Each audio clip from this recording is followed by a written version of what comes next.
8 मार्च 2014 की रात 12:42 पर MH370 ने कुआलालंपुर इंटरनेशनल एयरपोर्ट से बीजिंग के लिए टेक ऑफ किया। विमान के कैप्टन थे जहारी अहमद शाह। उनकी उम्र थी 53 वर्ष। वह मलेशिया एयरलाइंस के बेहद अनुभवी और सीनियर पायलट थे। उनके साथ कॉकपिट में मौजूद थे 27 वर्षीय फर्स्ट ऑफिसर फारिक हमीद। फारिक हमीद के लिए यह एक महत्वपूर्ण ट्रेनिंग फ्लाइट थी। उड़ान के शुरुआती लगभग 20 मिनट तक सब कुछ बिल्कुल सामान्य था। विमान सही दिशा में उड़ रहा था। सुबह लगभग 1:08 पर MH370 मलेशियन कोस्ट लाइन पार करके साउथ चाइना सी के ऊपर पहुंच चुका था। कैप्टन जहारी ने बताया कि विमान 35,000 फीट की ऊंचाई पर उड़ रहा है और विमान में सब कुछ सामान्य था। लेकिन इसके कुछ ही मिनट बाद कुछ ऐसा हुआ जिसने एविएशन हिस्ट्री को हमेशा के लिए बदल दिया।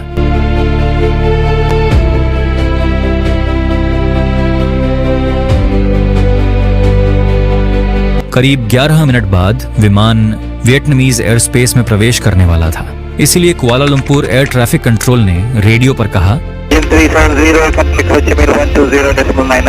कैप्टन जहारी ने जवाब दिया।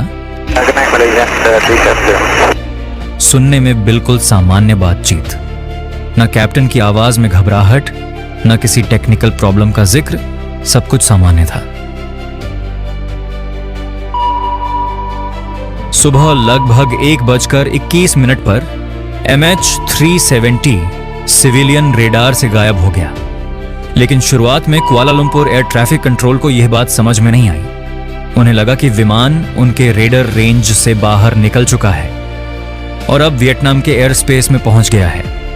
इसलिए उन्हें शुरुआत में कुछ असामान्य नहीं लगा। लेकिन दूसरी तरफ वियतनामीज एयर ट्रैफिक कंट्रोल ने देखा कि MH370 उनके एयर स्पेस की दिशा में आ रहा था और फिर अचानक उनके रेडर से भी गायब हो गया। वियतनामीज कंट्रोलर्स ने तुरंत विमान से संपर्क करने की कोशिश की, लेकिन दूसरी तरफ से कोई जवाब नहीं आया। लगभग 18 मिनट तक लगातार कोशिश करने के बाद वियतनाम ने कुआलालंपुर को बताया कि MH370 अचानक गायब हो गया है। तभी एक विशाल सर्च ऑपरेशन शुरू किया गया। अगर मैप पर देखें तो MH370 मलेशिया से बीजिंग की ओर जा रहा था। इस रूट के पास वियतनाम और साउथ चाइना सी मौजूद है। इसलिए शुरुआती सर्च ऑपरेशन साउथ चाइना सी में शुरू किया गया। यह एक इंटरनेशनल सर्च ऑपरेशन था।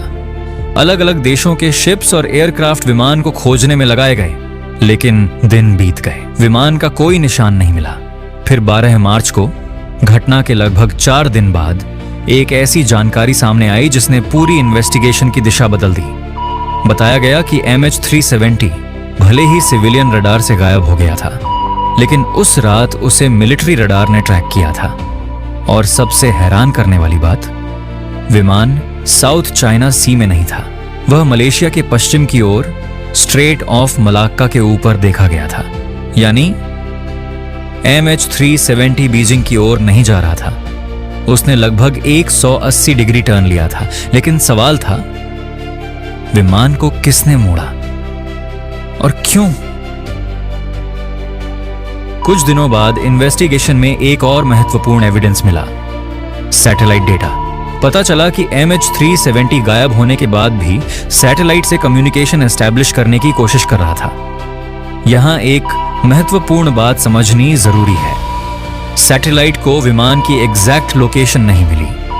विमान ने अपनी पोजीशन का पूरा लोकेशन डेटा नहीं भेजा था, लेकिन सैटेलाइट को यह पता था कि विमान ने अलग अलग समय पर उससे संपर्क करने की कोशिश की। इन्हें कहा गया सैटेलाइट हैंडशेक्स। MH370 ने कुल 7 बार सैटेलाइट से संपर्क करने की कोशिश की। हर हैंडशेक ने इन्वेस्टिगेटर्स को एक अनुमानित आर्क दिया और सबसे महत्वपूर्ण था आखिरी यानी 7वां हैंडशेक। इसी से सामने आया एविएशन मिस्ट्री का सबसे मशहूर शब्द, द 7th आर्क। यह ऑस्ट्रेलिया से करीब 2000 किलोमीटर वेस्ट में इंडियन ओशन के एक बड़े हिस्से में था। यही वह जगह थी जहां इन्वेस्टिगेटर्स को लगा कि MH370 आखिरकार क्रैश हुआ।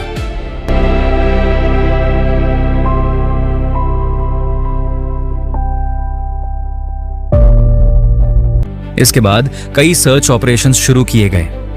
पहले ओशन सरफेस पर सर्च किया गया, लेकिन अप्रैल 2014 तक सरफेस सर्च बंद कर दिया गया, क्योंकि अगर विमान ओशन में क्रैश हुआ था तो उसके समुद्र की सतह पर तैरते रहने की संभावना बहुत कम थी।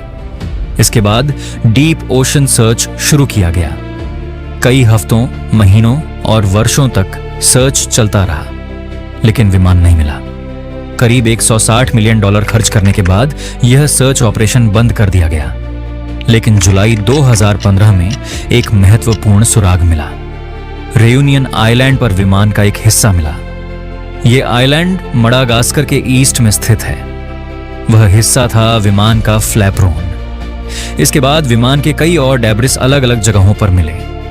इन पीसेज ने इंडियन ओशन में विमान के क्रैश होने की संभावना को और मजबूत किया। इसके बाद इन्वेस्टिगेटर्स ने पैसेंजर्स और पायलट्स की बैकग्राउंड की जांच की। सबसे पहले कैप्टन जहारी को लेकर थ्योरी सामने आई। कहा गया कि उन्होंने जानबूझकर कम्युनिकेशन बंद किया और विमान को दूसरी दिशा में ले जाकर क्रैश कर दिया।